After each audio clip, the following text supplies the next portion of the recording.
各位朋友，大家好。今天想要跟各位分享关于我的一些创作的故事跟一些想法的分享。我是一个南部的小孩，从小也不算是品学兼优，直到国中才有机会接触美术，然后从此一路到现在。那我学画的过程其实也是怎么说？应该说，我一开始也没有立志要当一个画家或是一个艺术家，而是在偶然的机缘碰触到这样的一个技能或是一个行业，然后才一路走过来。最重要的选择在大学的时候，其实当时考上的是国立台北艺术大学，那时候称为国立艺术学院。那它是一个5年制的学校，也真正接触到所谓的专业的一个术科的训练，或是相关美术的一个熏陶。那也有机会去接触类似像戏剧呀、音乐呀、舞蹈这样的科系的同学。北艺大那一段时间算是我比较受正统的一个美术教育非常重要的时期。那在这个5年的时间，其实大一上学期也是玩疯了，然后跑夜店啊，或是交女朋友。到了大一下学期才觉得说要奋发向上，也选择了以水墨为一个主修的科目。那一路这样子努力的钻研，然后呢，大四的时候读一些关于美术史的一些课程，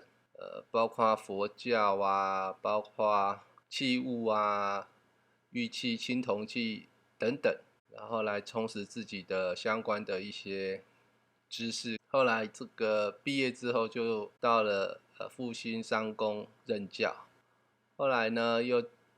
报考研究所，也顺利考取。念研究所的时候呢，就是从事墨与黑的研究，所以呢就是先从自制的黑色颜料或是墨开始着手，然后大概念了3年的时间，终于顺利毕业。那毕业之后也有机会成为一个专职的艺术家，但是当时的环境并不是那么的友善啊，对于年轻的艺术家来说，就还是以教职为主。然后这段时间呢，也大概停顿了4年，没有所谓的创作，因为那时候其实内心在思考，我真的适合当画家吗？画家这个工作所要面对的，或是所要挑战的，我有办法胜任吗？所以在那4年中，虽然有教画，个人的创作是停顿的，也在这个之中，去研究了台湾龙柱，去认识台湾文化。4年之后，整个环境在改变，然后艺术的市场也开始蓬勃，尤其是水墨，所以呢，又回到了这个水墨的创作，想说应该还有一些东西可以画，自己可以去发展吧。那可是呢，这段时间其实也是最挫折的，因为太久没有创作，整个观念或是手感都已经有点生疏啊。前1年真的很辛苦，基本上假日都没有再出去的，除了这个教学之外，大部分时间都在家里画画，很辛苦了，大概磨了很久，才终于慢慢开窍，手感也才慢慢回来。到了这个第3年还是第4年的时候，才有点开花结果，然后也顺利后来跟画廊签约，成为一个所谓的专职艺术家。那所以呢，真正成为专职艺术家应该是45岁左右。那之前的一些过程说起来也很漫长。那在台湾当艺术家其实不太容易，因为台湾的市场毕竟很小，要能成为一个以画画为生的一个行业，其实不太容易。那这个竞争也非常的激烈，挑战也非常的巨大。以前曾经去过黄山，然后看到这个造型奇特的这个山形，然后云雾飘渺，非常的漂亮。心里也想，其实真的黄山非常适合入画。可是其实回来也没有太多的相关作品，因为后来想想，毕竟自己身为台湾人，可能还是要以家乡的这个风貌、风土为主。如果画黄山，我大概也赢不了黄山常年生活在那里的画家，所以呢，我就一直以台湾的山水或是风景作为主要的创作的主轴。那一开始是画阳明山或是九份一带的芒草的一个感觉，因为那个所谓的荒芜感跟我从一个南部小孩到台北那种感觉有点贴近吧。就是那一种在一个陌生环境谋求生存，然后自己就像小草一样在那边为了这个占有一席之地，或是为了可以生存下去而不断的奋进，不断的努力。那后来呢，开始创作所谓的抽象山水，也画过一阵子，然后也画过海景。因为当时觉得生在台湾，如果对海洋、蓝色世界不是那么熟悉的时候，其实感觉上好像对于台湾文化的一个特质啊的了解啊，好像是一知半解。所以那时候就开始到处坐船，然后去澎湖啊，去木斗屿，去七美，去冲绳，去到处了解所谓的海洋文化到底是什么，一个海岛它会形成什么样的一个文化特质。那我想一个海岛文化大概就是求新求变，毕竟市场很小，所以彼此的竞争其实真的是非常激烈，也愿意接受很多新的文化，所以求新求变在这个岛国里面其实是一个可以想见是一个很常态的事情。所以当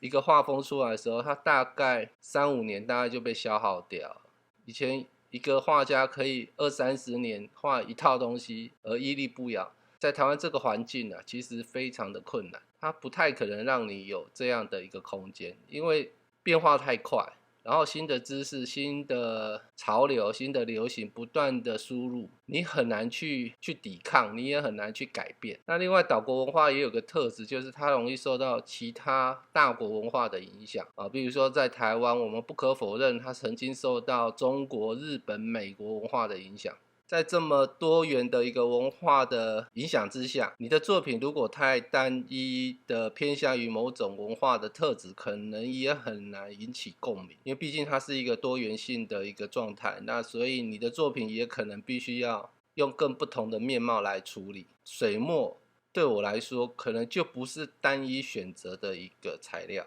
因为水墨它可能可以发展的空间，其实已经被名家大家所开发殆尽，必须要重新透过新的材料来找到一种可能是属于自己的方向或是使用的方法，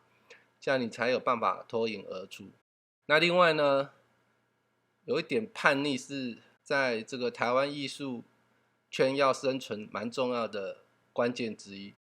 其实很多艺术家其实都是用叛逆或是偏离所谓的正统，然后营造话题，然后吸引更多观众的注意。有点叛逆才是一个画家成长最大的一个关键。艺术家百依百顺，顺着古人的想法，顺着老师的想法来创作，那基本上你也很难跳脱前人或是老师的影子。所以有点叛逆是一个很重要的关键。那我的作品基本上都没有人的存在，因为可能在传统的水墨，有山有水有人有树是一个惯性的表现方式，可是这样的惯性表现方式是否适合自己，或者是说这样的画面是否可以让作品是完整的，我想这个可能可以商榷。那我画的是一个空无人烟啊，然后让这个整个自然回归到最原始的状态，因为人为的破坏或是建设到底是对自然是好是坏。有时候我去中横，我看到了这个中横公路这样穿越所谓的太鲁阁峡谷，如果这些道路都不存在于这里的时候，当然也可能我们看不到中横的太鲁阁的奇山美景，但是这样的建设到底是好是坏，有时真的很难去想象。那后来我画了太鲁阁，我也就没有把它画在云雾缥缈之间，让它回归到一个原始的状态。也许这样才是最贴近于我所想的一个世界。艺术很好玩，有很多可能性或是可以调整的地方。那也随着画家的心境或是想法的不同而有所改变。我不能说自己非常的成功，但是我尽力的把它画好每一件作品，也希望每一件作品都是呕心沥血，花费了相当多的时间的酝酿跟与他培养感情，然后让自己的作品可以完成。那创作其实是孤独的，很多时候其实都只能专心的面对自己的作品。其实旁人或是都很难给你一些协助或是帮忙。只有当你真诚的面对自己的作品的时候，你的作品也会告诉别人你在想什么，或是你的作品才会具有生命力。太风花雪月或是太浮动的一个状态，其实都很难把作品画好。所以基本上大部分的时间都是在家里工作，当然偶尔还是得要出去补充一点，或是吸收一些灵感或是一些养分。出去拍照是我比较习惯的动作，因为当场写生对我来说压力太大，我也没有办法真正的静下来在那边好好的画一件作品，所以我基本上是不会带画笔画纸出去外面写生，我通常还是在家里处理我的作品。今天很高兴可以分享我的一些生活或是我的一些艺术的想法，还有我一个学习艺术的一个过程。那今天就聊到这里咯，希望下次还有机会可以跟各位谈谈其他的部分，拜拜。